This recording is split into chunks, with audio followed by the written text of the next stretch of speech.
2।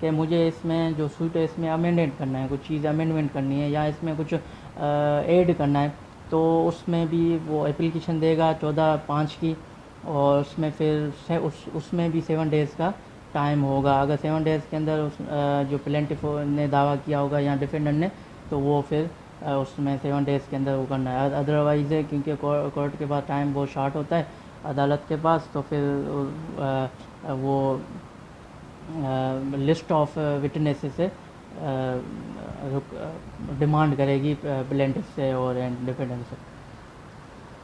پھر اس کے بعد ہے آرڈر نمبر 15. اس میں order number 15 summary trial. If consent degree or agreement comes between the parties under the order number 14(6) rule number 7. کہ اس میں ہے کہ اب آپ عدالت نے فریمنگ آف ایشو کیا، اس کے درمیان دونوں پارٹی نے ایک کنسنٹ کر لی، کنسنٹ ڈگری کر دی کہ اب ہم مسئلہ حل کر لیتے ہیں، یا بیچ میں کوئی بندہ لے آئے یا آپس میں ہی صلح ہو گئی، تو اس میں پھر یہ اپلیکیشن دے کر اس کیس کو ختم کریں گے. اب آرڈر نمبر 5 کیا کہتا ہے کہ اب کورٹ جو ہوگی وہ نام کیا دے گی اس کیس کو، سمری ٹرائل، مختصر، کہ مختصر کیس کو کر کے ختم کر دے گی، ڈگری پاس کر دے گی، یا اب یہ جو فیصلہ ہوا اس میں ہو جائے گا. اور آرڈر نمبر 14 7 نمبر رول یہ کہتا ہے کہ اب عدالت کی ذمہ داری ہوگی کہ وہ جو ایگریمنٹ ہے یا کنسینٹ ہے آئیدر لافل ہے یا لیگل ہے. یہ ایسا تو نہیں کہ کسی نے ایک پارٹی کو انڈیو انفلوئنس کیا ہے، بلیک میل کیا ہے، مس پریزنٹیشن کی ہے، تو وہ ساری جو کرائٹیریا ہے وہ عدالت کی ذمہ داری ہو جائے گی، اور اس کو دیکھتے ہوئے پھر آرڈر نمبر 5 کے تحت سمری ٹرائل کا حکم جاری کرے گی. تو یہ بھی آ سکتا ہے اگر یہ دونوں پارٹیز نے یہاں تک جہاں آرڈر نمبر 15 تک ایگریمنٹ نہیں کی، تو عدالت فردر پروسیس کو کنٹینیو کرے گی. کیسے کنٹینیو کرے گی کہ آرڈر نمبر 16 کہتا ہے کہ کال آف وٹنیسز، کہ اب عدالت نے حکم جاری کیا کہ اب آپ جتنے وٹنیسز کے جو نیمز دیے ہوں گے سوٹ کے اندر اس کو بلائے جائے، اس سے جو کوسچنس کیے جائیں گے، اور اگر اس میں پھر عدالت اپنے جو ریکارڈ ہوگا اس میں ریکارڈڈ کیے جائیں گے وٹنیسز. پھر اس کے بعد آرڈر نمبر 16 ہے ایڈجرنمنٹ، کہ تاریخ پہ تاریخ یہ کہ اگر عدالت کو کہیں بھی کنفیوز ہوا کہ یہاں پر ایک وٹنیسز نے الگ سی اسٹیٹمنٹ دیے، تو پھر عدالت کے لیے پھر آگے پروسیس کرنے کے لیے ڈیفیکلٹی ہوگی. تو اس لیے پھر وہ عدالت کیا کرے گی کہ ایڈجرنمنٹ، تاریخ دے دے گی کہ فلاں تاریخ پہ آپ یہ جو ڈاکومنٹ ہے یا جو بندہ ہے یا جو بھی جو انسفیشینٹ ڈیٹا ہوگی اس کو کمپلیٹ کر کے آئیں. تو یہ آپ کا آرڈر نمبر 16 ہے اور 17 سوری. اس کے بعد یہ سب سے جو امپورٹنٹ جو آرڈر ہے after the order number 2، after order number 4، order number 8، order number 14، اس کے بعد آرڈر نمبر 18 ہے کہ اب ایگزامینیشن آف وٹنیسز اینڈ ہیئرنگ، یہاں سے پھر ہیئرنگ شروع ہو جائے گی، ایڈجوڈیکیشن پروسیس شروع ہو جائے گا، اور کورٹ دونوں کو بلائے گی، اور پھر اس میں جو جتنے بھی ڈاکومنٹس ہوں گے ریٹن ہوں گے. اچھا، اس میں 2 قسم کے جو وٹنیسز ہوں گے، یہ ایویڈنسز ہوں گے، وہ کیسے ہوں گے کہ سب سے پہلے اورل ایویڈنس، اس کے بعد ہوں گے ڈاکومنٹری ایویڈنس. اب یہ پروسیس چل گیا، اب آپ نیکسٹ اسٹیپ میں کورٹ کو جلد سے جلد ختم کرنا ہوتا ہے. تو اورل ایویڈنس بھی آ گئے، ڈاکومنٹری بھی آ گئے. اس کے بعد آرڈر نمبر 6 جب ہم اس اسٹیج پہ پہنچ جاتے ہیں، جب ہم آرڈر نمبر 18 پہ پہنچ جاتے ہیں، یا ہمارا جو سوٹ ہے وہ یہاں پر آ جاتا ہے، تو یہاں پر کافی ساری اپلیکیشن سے دی جا سکتی ہیں کہ کسی پارٹی نے کلیم کیا کہ section number 75 to 78 local commission بنائی جائے، کیونکہ ایک پردہ نشین عورت ہوتی ہے، وہ کورٹ نہیں آ سکتی، تو اس کا جو بیان لینا لازمی ہوتا ہے، تو اس کے لیے اپلیکیشن دینا لازمی ہے 75 کی، تاکہ وہ جو لوکل کمیشن ہے وہ وہاں جا کر جو پردہ نشین عورت ہے اس کا بیان لے کے آئیں. یہاں کوئی ایسا ریکارڈ پڑا ہے جو کورٹ نہیں لا سکتے، تو وہ لوکل جو کمیشن ہوگی اس کو اتھارٹی ہوگی کہ وہاں جا کر وہ دیکھ کے آئے وہ جو ریکارڈ. یہاں ڈاکومنٹری ریکارڈ، یہاں ایک پراپرٹی ہے، اب پراپرٹی کو دیکھ لیں گے، جیسے ڈسپیوٹ ہوا ایگریکلچر لینڈ پہ ڈسپیوٹ ہوا تو اب یہاں پر ایک لوکل کمیشن بنے گی، باڈی بنے گی، وہ وہاں جا کر وہ جو زمین ہوگی یا ایگریکلچر لینڈ ہوگی وہاں دیکھ کے آئے گی کہ جو ایشو ہوگا یا سیناریو ہوگا وہ آ کے کورٹ کے اندر ریکارڈ کرائے گی۔ اس کے بعد یہ ہے کہ section number 89A ADR alternative dispute resolution, دونوں پارٹی نے ایک اپلیکیشن دی کہ اب جو ہمیں حکم کر دیں کہ ہم کسی تیسرے بندے سے اپنا جو ڈسپیوٹ ہے وہ سالو کروا لیتے ہیں، کیونکہ ہم زیادہ کورٹ کا وقت ویسٹ کرنا نہیں چاہتے، تو اس لیے آپ لہٰذا ہمیں ڈگری جاری کریں کہ ہم کسی تیسرے بندے سے وہ فیصلہ کروائیں۔ پھر وہاں سے پھر آربیٹریشن ایکٹ کے اندر چلا جائے گا، پھر وہاں سے اگر وہ فیصلہ آ گیا تو پھر وہاں سے پھر وہ جو اپلیکیشن ہوگی یا جو ڈیٹا ہوگی جو آربیٹریشن ایکٹ کے تحت جو بندہ جو تھرڈ پرسن ہوگا وہ جو ڈیسائیڈ کرے گا کہ یہ جو پراپرٹی ہے وہ پلینٹف کو ملے گی یا ڈیفینڈنٹ کو ملے گی، پھر وہ اپلیکیشن یا وہ جو ڈاکومنٹ کورٹ میں جا کر پھر وہاں سے پھر ایک اتھورائزڈ ڈگری لے کے آئیں گے۔ اس کے بعد آرڈر نمبر 38 ہے، وہ یہ اٹیچمنٹ آف سچ پراپرٹی، کہ پلینٹف نے کیس کیا یا ڈیفینڈنٹ نے ایک اپلیکیشن دی کہ آپ سب سے پہلے ان کی کسی ایک پراپرٹی ہے، ایک ہاؤس ہے، اس کی پراپرٹی کو اٹیچ کریں، ایسا نہ ہو کہ یہ بندہ بیچ کے اندر چلا جائے اور پھر یہاں یہ پراپرٹی ہے، اس کے ساتھ یہ پراپرٹی ہے، یہ دونوں کے اوپر قبضہ ہے، تو جب تک یہ ڈیسائیڈ نہیں ہوتا تب تک اس پراپرٹی کو آپ اٹیچ کر دیں، اس کے اوپر اسٹے لگا دیں یا اس کو آپ کورٹ کے قبضے میں لے لیں، جب تک یہ ایشو حل سالو نہیں ہوتا تب تک آپ کے پاس یہ پراپرٹی ہو، تاکہ وہ بندہ کہیں نہ جا سکے جب تک سوٹ کا فیصلہ نہ آئے۔ تو یہ 38 آرڈر ہے۔ اور اس کے بعد سیکشن 94 to 95 یہ سپلیمنٹل پروسیڈنگ ریسیور اپوائنٹڈ، کہ ایک بندے نے کیس کیا، مالک مکان نے کیس کیا ٹیننٹ کے اوپر کہ یہ مجھے ٹیننٹ نے مالک مکان کے اوپر کیس کیا کہ انہوں نے مجھے ایک تو بیسک فیسلٹیز تو نہیں دی مگر یہ مجھے زیادہ ٹیز کر رہا ہے، یا جو بھی ایشو چل رہا ہوگا یا ایگریمنٹ کی ہے 5 سال تک تو وہ مالک مکانوں کو 1 سال کے بعد اس کو نکال رہا ہے یا نوٹس بھیج رہا ہے، تو وہ کیس کے اندر کورٹ کے اندر ان کے خلاف سوٹ فائل کرتا ہے، تو پھر یہ جو ٹیننٹ ہوگا وہ جو مالک مکان ہوگا وہ ایک یہ اپلیکیشن دائر کر سکتا ہے کہ آپ ٹیننٹ سے جو رینٹ ہوگی وہ آپ لے لیں اور کورٹ کے جو اکاؤنٹ ہے اس میں آپ ڈپازٹ کروا دیں، یا ریسیور جو اپوائنٹڈ ہوتا ہے اس کے نام پہ آپ کروا دیں۔ ایسا نہ ہو کہ ایسا نہ ہو کہ یہ کیس جب تک ختم ہو یا سالو ہو جائے ایسا یہ بندہ چلا نہ جائے۔ تو اس لیے یا کوئی ایک رقم کا ایشو ہے یا ایک بندہ کہتا ہے کہ میں جب تک کیس چلے گا تب تک ایچ منتھ میں آپ کو اتنے پیسے دوں گا، تو وہ ایک ریسیور ہوگا اپوائنٹڈ ہوگا، وہ لے گا، کورٹ کی طرف سے اپوائنٹڈ ہوگا وہ لے گا، جب وہ ایشو سوٹ ختم ہو جائے گا فائنل ڈگری آ جائے گی جس کے حق میں آئے گی پھر وہ پیسے اس کے پاس چلے جائیں گے یا اس طرح۔ اور پھر اس کے بعد سیکشن نمبر 113 کہ interpretation of statute refer to high court, کہ عدالت کہتی ہے کہ یہ جو معاملہ ہے کو اس عدالت سے باہر ہے، کہ اس عدالت اس کو وہ ہینڈل نہیں کر سکتی، اس کی وجہ بہت ساری ہو سکتی ہیں، تو وہ ریفر کرے گی ہائی کورٹ کے اندر، کہ ریفر ٹو ہائی کورٹ۔ اور ویسے 114 اینڈ 151 کے جو سیکشنس ہیں CPC کے ہیز پاور ٹو انہیرنٹ دیتے ہیں کہ آپ جو کیس ہے اس کو آپ فردر کر سکتے ہیں، ٹرانسفر کر سکتے ہیں۔ اس کے بعد آ جاتا ہے آرڈر نمبر 19 کہ اگر آپ نے کسی نے بھی یہاں پر اگر اٹیچمنٹ آف سچ یہ جو پارٹ آرڈر نمبر 38 کی اپلیکیشن نہیں دی یا سیکشن نمبر 89 کی نہیں دی، تو آپ کورٹ کیا کرے گی کہ ودن 20 days کے اندر فائنل آرگومنٹ اسٹارٹ کر دے گی کہ کورٹ کہے گی دونوں پارٹیز کو کہ آپ اسٹارٹ کریں فائنل آرگیومنٹ، اس کے بعد پھر کورٹ عدالت اپنا فیصلہ دے گی۔ تو یہ آرڈر نمبر 19 یہ کہتا ہے کہ عدالت کے پاس 20 ڈیز کا ٹائم ہوتا ہے، اور یہ آپ کو یاد کرنا ہے۔ اور آرڈر نمبر 20 کہ یہ ججمنٹ ڈگری آرڈر پاس کرے گا، یہ فائنل ہوگا اور یہ چینج نہیں ہو سکتا، کہ ججمنٹ کے not be change after the final decision. اگر فائنل ڈیسیجن آ گئی تو پھر اس کے بعد چینج نہیں ہوگا۔ البتہ اس کی ریمیڈیز الگ ہیں،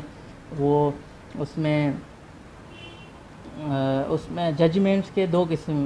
کائنڈ، اچھا جیسے ڈگری آئی تو اس میں دو پارٹیز بن جائیں گی، جس کے حق میں آئی تو اس سے کہتے ہیں ڈگری ہولڈر، اور جس کے خلاف آیا، جو اپوزٹ میں جو بندہ تھا اس کو ہم کہتے ہیں ڈگری ڈیٹر۔ اب 30 ڈیز تک جو ہے وہ دونوں پارٹیز ویٹ کریں گی، کورٹ ویٹ کرے گی کہ 30 ڈیز اگر کوئی ایسا ایشو، کوئی اپلیکیشن اپیل کی یا جو بھی ہو تو وہ 30 ڈیز کا ٹائم ہے۔ اس کے بعد آرڈر نمبر 21 کہ ایگزیکیوشن آف ڈگری 30 ڈیز کے بعد اب ایگزیکیوشن کی اپلیکیشن آئے گی کہ آپ ایگزیکیوٹ کرنے کے لیے آپ حکم جاری کریں،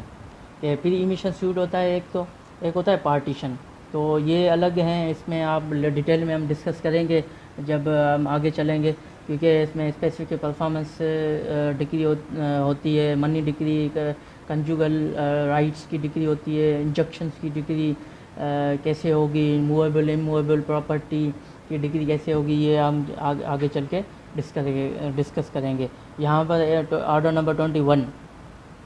رول نمبر 10 اینڈ 11 کہ اپلیکیشن ٹو ایگزیکیوٹ، اب وہ جس کے حق میں ڈگری پاس ہوئی ہے وہ کورٹ کو کہے گا کہ آپ اب مجھے اس کے اوپر عمل درآمد کروا دیں، کہ آپ یہ جو پراپرٹی ہے یہ مجھے